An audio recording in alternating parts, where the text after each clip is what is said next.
बिस्मिल्लाहिर्रहमानिर्रहीम। पाकिस्तान और बैरून पाकिस्तान मुझे सुनने वालों, मुझे देखने वालों, आपकी खिदमत में मेरा मुअद्दबाना सलाम और आपके लिए सेहत और सलामती और खुशियों की ढेरों दुआएं। आज 17 मई और इतवार की सपहर है। मैं बहुत से मौज़ूआत लेकर आपकी खिदमत में हाजिर हुआ हूँ, लेकिन मैं पश्तूनों, सिंधियों और बलोचों से माजरत के साथ और उनकी इजाजत के साथ चाहूंगा कि चंद जुमले यानी आगाज मैं पंजाबी जुबान में करूं जो यकीनन उन्हें समझ आ जाएगी। बहुत अरसा हुआ ब्लैक एंड व्हाइट टीवी हुआ करता था। एक पंजाबी के शायर हुआ करते थे मंजूर चल्ला। मंजूर ਚੱਲੇ ਕੋਲੋਂ ਪੁੱਛਿਆ ਖਾਤੂਨ ਨੇ ਦੌਰਾਨੇ ਇੰਟਰਵਿਊ ਕਿ ਤੁਸੀਂ ਆਪਣੇ ਨਾਂ ਦੇ ਨਾਲ ਜਿਹੜਾ ਤਹੱਲੁਸ ਜੋੜਿਆ ਦਾ ਚੱਲਾ, ਇਹ ਕਿਉਂ ਤੁਹਾਨੂੰ ਹੋਰ ਕੋਈ ਤਹੱਲੁਸ ਨਹੀਂ ਸੀ ਸੁਝਾਈ ਦਿੱਤਾ। मंजूर ਚੱਲਾ ਸ਼ਰਮਾ ਗਿਆ, ਅੱਖਾਂ ਥੱਲੇ ਕੀਤੀਆਂ, ਕੁਝ ਮੁਸਕਰਾਹਟ ਆਈ, ਫਿਰ ਹਿੰਮਤ ਕਰਕੇ ਉਸ ਖਾਤੂਨ ਨਾਲ ਮੁਹਾਤਬ ਹੋ ਕੇ ਕਹਿਣ ਲੱਗਾ ਕਿ ਅਸਲ ਵਿੱਚ ਪਿੰਡ ਜਿਸ ਗਲੀ ਵਿੱਚੋਂ ਮੈਂ ਗੁਜ਼ਰ ਕੇ ਜਾਣਾ ਹੁੰਦਾ ਸੀ ਕੰਮਕਾਜ ਨੂੰ, ਕੋਈ ਬੱਸ ਪਕੜਨੀ ਹੁੰਦੀ ਸੀ, ਉਹ ਬੜੀ ਪਤਲੀ ਜੀ ਗਲੀ ਸੀ ਤੇ ਇੱਕ ਕੁੜੀ ਸੀ ਉਸ ਪਿੰਡ ਦੀ ਜਿਹੜੀ ਪਤਾ ਨਹੀਂ ਬਨੇਰੇ ਤੇ ਝਾਕਦੀ ਰਹਿੰਦੀ ਸੀ ਕਿ ਮੈਂ ਕਿਹੜੇ ਵੇਲੇ ਘਰੋਂ ਨਿਕਲਾਂਗਾ। ਤੇ ਮੈਂ ਜਦੋਂ ਉਹਦੇ ਘਰ ਦੇ ਕੋਲੋਂ ਦੀ ਗੁਜ਼ਰਨਾ ਸਾਂ ਤੇ ਉਹ ਬੂਹਾ ਫੜ ਕੇ ਖਲੋਤੀ ਹੁੰਦੀ ਸੀ ਤੇ ਉਹਨੂੰ ਵੇਂਦਿਆਂ ਸਾਰ ਮੈਂ ਪਾਗਲਾਂ ਦੀ ਤਰ੍ਹਾਂ ਮੇਰਾ ਸਾਹ ਫੁੱਲ ਜਾਂਦਾ ਸੀ, ਮੇਰੇ ਹੱਥ ਪੈਰ ਫੁੱਲ ਜਾਂਦੇ ਸਨ, ਮੈਂ ਨੱਚਣਾ ਸ਼ੁਰੂ ਕਰ ਦੇਣਾ ਸੀ, ਤੇਜ਼ ਹੋ ਜਾਣਾ ਸੀ। ਇਹ ਸਿਲਸਿਲਾ ਜਾਰੀ ਰਿਹਾ ਤੇ ਇੱਕ ਦਿਨ ਇਸ ਤਰ੍ਹਾਂ ਹੀ ਉਹ ਆ ਕੇ ਤੇ ਬਿਲਕੁਲ ਕੁਝ ਸਿਰ ਵੀ ਉਹਨੇ ਬਾਹਰ ਕੱਢ ਲਿਆ ਤੇ ਮੈਂ ਹੋਰ ਤੇਜ਼ ਨੱਸਿਆ। ਇੰਜ ਲੱਗਿਆ ਕਿ ਮੇਰੇ ਪਿੱਛੇ ਕੋਈ ਪੁਲਿਸ ਲੱਗੀ ਤੇ ਮੈਂ ਚੋਰ ਹਾਂ ਤੇ ਪਿੱਛੋਂ ਦੀ ਆਵਾਜ਼ ਆਈ ਚੱਲਾ। ਕਹਿੰਦਾ ਉਸੇ ਦਿਨ ਦਾ ਮੈਂ ਆਪਣੇ ਨਾਂ ਦੇ ਨਾਲ ਤਹੱਲੁਸ ਚੱਲਾ ਰੱਖ ਲਿਆ था। नाज़रीन इकराम, आपके महबूब कायद, आपके मुर्शद इमरान खान ने एक शख्स के बारे में कहा कि ये ज़हनी मरीज है। याद रखिए, वो कलंदर है, वक़्त का वली है, वो ये ज़हनी मरीज है, पागल होकर मरेगा। नाज़रीन इकराम, ये याद रखिएगा। आज मैं कह रहा हूँ, तारीख नोट कर लीजिएगा, चूंकि मैं ये समझता हूँ कि वो फना के किस मुकाम पर खड़ा है जिसका नाम इमरान खान है। आपसे गुजारिश है कि जब भी जनरल आसिम मुनीर का आप जिक्र करें जुबानी या कोई पोस्ट करें या अपनी राय का इजहार करें तो लाके और साबके के तौर पे जहां आप मुनासिब समझे इसके नाम के साथ ज़हनी मरीज जरूर लगाया करें। नाज़रीन इकराम, अब चलिए चलते हैं हम अपने मौज़ूआत की तरफ। फौज जो कुछ सोच रही होती है ऐसे आलम में जबकि मुल्क पर उन्होंने कब्जा किया हो, बिल वास्ता या बराह रास्त, ये तो बिल वास्ता भी है, बराह रास्त भी है, ये तो कब्जे की एक अजीब शक्ल सूरत है। ऐसा कब्जा मैंने अपनी जिंदगी में देखा नहीं है। नाज़रीन इकराम, जो कुछ इनके जहन में होता है कब्जे के बाद, वो खुफिया एजेंसियां, एक मिलिट्री इंटेलिजेंस है, एक इंटर सर्विसेज इंटेलिजेंस है, MI और ISI।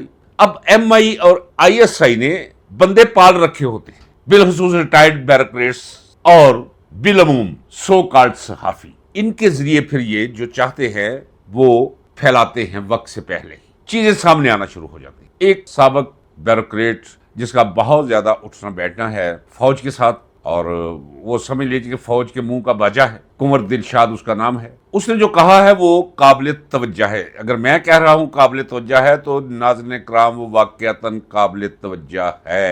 आप जानते हैं कि मैं मुस्तकबिल में क्या करने जा रहा है जनरल आसिम मुनीर, वो अपनी वीडियो में मैं आज से 6 दिन पहले आपको बता चुका हूं। ये उसकी तस्दीक हुई है। नाज़रीन इकराम, जरा सुनिए। कुंवर दिलशाद ने कहा है कि वर्दी समेत अनकरीब आसिम मुनीर कसरे सदारत का मकीन होगा। ठीक है, आ जा भाई, अंडे दवे बच्चे दवे और मर्जी है, ताकतवर है भाई, डाडे दियां सत्ते भी हैं 100। वो तो नतीजा बाद में निकलेगा ना, क्या निकलेगा वो मैं आपको बताऊंगा। नाज़रीन इकराम, ये इनके प्रोग्राम ऊपर क्या सोचा जा रहा है, लोहे मकतूम में क्या लिखा है, होने वाला क्या है, वो मैं आपको बताऊंगा आज ही इसी व्लॉग के अंदर। दूसरी बात जो कुंवर दिलशाद ने कही है वो ये कही है कि एक मुनसिफाना, गैर जानिबदाराना, इंतहाई सफाकाना इख्तिसाब होगा और जितनी दौलत लूट कर लोग बाहर ले गए हुए हैं कोशिश करेगा जनरल आसिम मुनीर के वो वापस लाई जाए ताकि पाकिस्तान की मुआशरत को दुरुस्त किया जा सके। नाज़रीन इकराम, ये आमरों का, फौजी आमरों का ये नुस्खा हो। इस वक्त पाकिस्तान मुआशी तौर पे नहीं चल रहा, ये तो तयशुदा बात है ना, ये कोई किसी की मुखालफत में नहीं कहता। पंजाबी जी कहते पट्ठा बैठा के रख देता है मुल्की मुआशरत, लेकिन छोड़ के भागने के लिए भी तैयार नहीं। कोई ना कोई उम्मीद हारे हुए ज्वारी की तरह कि शायद इस तरह जीत जाऊं, शायद इस तरह जीत जाऊं। ये भी सियासी तौर पे हारा हुआ शख्स है और प्रोग्राम बनाया है कि मैं मुल्क का सदर बन के, हाँ मैं पहले आपको बता चुका हूं, मुझे नहीं पता कि ये कुरान का हवाला ही शायद निकाल कर लिया है, क्योंकि कुरान से ही हवाला इसने निकाल लिया था ना, वो था यहूदियों के बारे में, लागू कर दिया इमरान खान पे और पीटीआई पे कि जब मुल्क के अंदर जो है वो कोई फसाद फैलाने की कोशिश करे तो पहले उसका बायां पाँव काटो, फिर दायां हाथ, फिर दायां पाँव, फिर बायां हाथ, यानी लूला लंगड़ा कर दो। और अगर इस पे भी तसल्ली ना हो फिर उन्हें या मसलूब कर दो, यानी सूली पे लटका दो, या उन्हें मुल्क से निकाल कर कहीं बाहर फेंक दो। तो ये हाफिज, मैंने एक वीडियो में कहा था, वो बड़ी चुभी थी ISPR वालों को। मैंने कहा था कि हमारे घरों में जब कोई बच्चा नबीना पैदा हो जाए तो हम मस्जिद में छोड़ आते हैं, हाफिज कुरान बना देते हैं। हाफिज कुरान होने का मतलब ये नहीं है कि हाफिज साहब अगर आपने वाकई कुरान हिफ्ज किया हुआ है तो वो आप अलामा इब्ने अरबी भी बन गए, आप अल जोजी भी बन गए, आप इमाम अबू हनीफा भी बन गए हैं, आप इमाम अहमद बिन हम्बल भी बन गए हैं, आपके अंदर इमाम जाफर जैसी विजडम अल्लाह ने वो नाजिल कर दी है। नहीं, तो मैंने उस वक्त भी कहा था कि आप बाज आ जाए, इस कौम के साथ जो कर रहे हैं सिर्फ वो वहां तक महदूद रहे, कुरान को बख्श दे। नहीं समझ आपको सियाको सबाक की, ना आपको शान नजूल का इल्म। तो आज भी मैं तवक्को करता हूं कि मुमकिन है कि ये कुरान से, मौलवी तो मौजूद हैं, दाढ़ी रखनी पड़ती है। नाज़रीन कराम, कोई बंदा कोई चोर चक्का पकड़ ले, उसे कहे यार दाढ़ी ना बनाई कोई 6 महीने, कतर बिंद करवाओ, परना ऊपर साफा सर के ऊपर, एक इधर साफा उबाद कबा या जुब्बा जो चीज चाहे पहना दो, वह मौलवी बन गया। तो ये फतवा भी ले सकते हैं कि इस्लाम के अंदर किसी इंतखाबात की जरूरत ही नहीं। याद रखिए नाज़रीन कराम, अंडरलाइन कर लीजिए। और या फिर ये बल्दियाती इंतखाबात करवा के बाकी इंतखाबात को कह दे कि जरूरत ही कोई नहीं, बाप ये हो गए वही बीडी सिस्टम, दौड़ पीछे की तरफ है गर्दिश अयाम। तो ये है इनका प्रोग्राम। वजह क्या है? एक बुनियादी वजह है इमरान खान का खौफ। हर मुजरम ज़मीर को अपने जराइम और उसके नताइजो अवाकब का अच्छी तरह इल्म होता है। नाज़रीन कराम, असम मनीर और उसके साथ के जनरल्स को इल्म है, और बाकी ब्यूरोक्रेसी के अंदर लोग उन्हें भी इल्म है, अफसरशाही के अंदर बड़े बड़े उन्हें भी इल्म है कि हमारा बनेगा क्या। अब उससे बचने के लिए, इमरान खान से बचने के लिए, अपने अंजाम से बचने के लिए, अपने अमाल के नताइज भुगतने से बचने के लिए ये बस अंधेरे में टामक तो ये मार रहे हैं। ये है इनका प्रोग्राम। लेकिन वो है ना कि मकरुल्लाहु मकरहुम व मकरल्लाहु वल्लाहु खैरुल माकिरीन, ये बनाते रहे।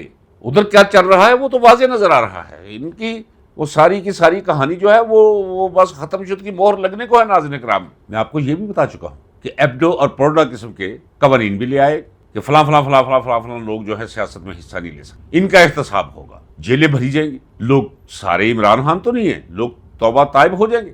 कौन है जिसने करप्शन नहीं की, इस मुल्क को नहीं लूटा, सारा हिसाब किताब सामने है। नाज़रीन कराम, तो ये शामत आने वाली है। कितने सादा है वो लोग जो ये समझ रहे हैं अब भी आसफ जरदारी से कोई तोक्को की जा सकती है बगावत की। तो बाबा वो कहां बगावत करेगा, क्यों करेगा? वो दुनियादार आदमी है, इतनी उसकी छठी हिस्स काम करती है, आने वाले खतरात की इस तरह उसे बू आती है, छोड़ें, और उसी तरह अपने आप को ढाल लेता है।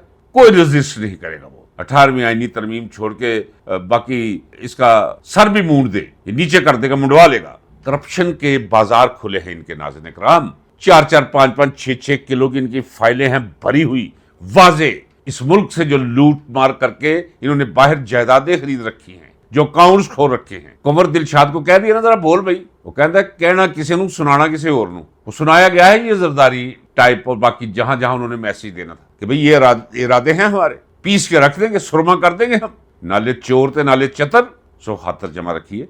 कोई इनकी जरूरत नहीं है बगावत करे, जो वो चाहेगा आसम मनीर ये वही करेंगे। चलिए हम जरा आगे बढ़ते हैं अपने मौजूआत की तरफ।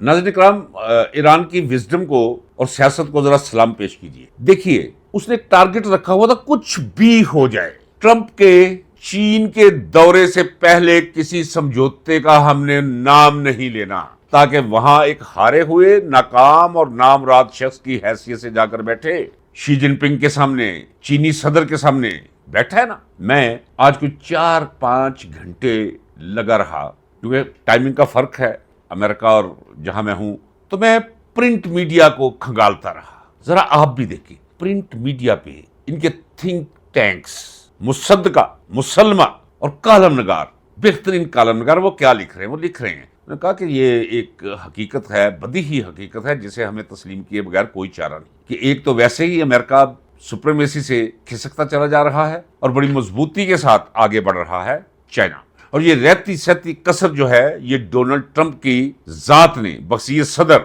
वो निकाल के रख दी है। वो जवाल जो अमेरिकन सुप्रीमेसी पे था, उसकी रफ्तार को इसने 3 गुना कर दिया। इससे मुझे खुशी हुई है नाज़रीन कराम पढ़ के, उसकी वजह कि अगर डोनाल्ड ट्रंप कामयाब रहता, अगर ये समझौता करवा देते جو نہیں ہونا تھا میں نے کہا تھا، دلیل کے ساتھ بھی کہا تھا، روحانی طور پہ بھی آپ کو بتایا تھا، اللہ کے قوانین کو پیش نظر رکھتے ہوئے بھی کہا تھا یہ ہو ہی نہیں سکتا کہ عاصم منیر اور شہباز جوکر بیمار بکری ان کے لیے آسمان سے کوئی خوشی کا یا عزت کا کوئی پہلو نزول کرے۔ تو بیٹھا جا کے پڑھیے ناظرین اکرام، وہ کہتے ہیں کہ ایک شکست خوردہ آدمی بیٹھا ہوا تھا، ایک پیراسائٹ بیٹھا ہوا تھا، ایک منگتا بیٹھا ہوا تھا، ایک ضرورت مند بیٹھا ہوا تھا۔ ٹرمپ ایک کمپوزڈ شخص کے سامنے، شی جن پنگ کے سامنے، ٹرمپ کا آج کا تازہ ترین بیان یعنی سٹیٹمنٹ ذرا وہ سماعت فرما لیجیے۔ ٹرمپ نے کہا کہ پاکستان کے بہترین لوگوں کے کہنے پر، ان کی درخواست پر، میں نے جو آخری حملہ سوچ رکھا تھا جس سے ایران کو تباہ برباد کرنا ہے، میں اس سے رک گیا ہوں۔ ناظرین کرام، ٹرمپ کا اس سے زیادہ زوال اور ہلکا پن کیا ہو سکتا ہے جسے جا کر پناہ لینا پڑ رہی ہو جنرل عاصم منیر اور شہباز بکری کے بیمار بکری کے پیچھے۔ دیکھیے کیسا قدرت نے ایک جگہ پہ لا کھڑا کیا ہے۔ ٹرمپ کا زوال اور انحطاط، منہ بولتا ثبوت کہ وہ پناہ لے رہا ہے عاصم منیر اور شہباز شریف کے پیچھے، اور جنرل اور شہباز شریف پناہ لے رہے ہیں پنکی سمگلر کے پیچھے۔ اسے کہتے ہیں جب کسی کا مقدر بن کر آسمانوں سے ذلت اترتی ہے تو اسے کہتے ہیں ذلت۔ ناظرین اکرام، ذرا پہچان لیجئے، ذرا جان لیجئے اور عبرت حاصل کیجئے۔